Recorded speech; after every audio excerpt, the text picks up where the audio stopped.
on, members of the Kenyan Parliament began debate on the anti-doping bill in a bid to beat the extended May 2nd World Anti-Doping Agency deadline.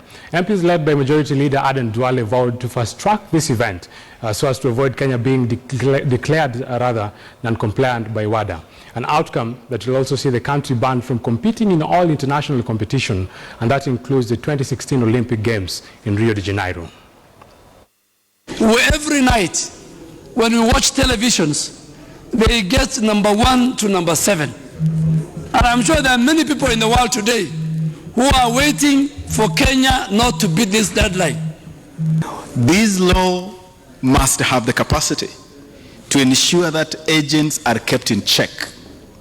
This law must have the capacity, Mr. Speaker, to ensure that pharmaceutical firms or pharmaceutical agencies that engage in the manufacture and marketing of these banned substances are dealt with decisively. I have my own reservations in terms of why the international world is putting us pressure as if we are the only African country appearing in that Olympic Games. It's indeed important that we must enhance those penalties that can work as a deterrent. Remember, these sports people, Mr. Speaker, money is not an issue to them. The sports people, the much money they earn, Mr. Speaker, the politicians cannot reach anywhere. I know there are many politicians who have come here through the sponsorship of some sports people.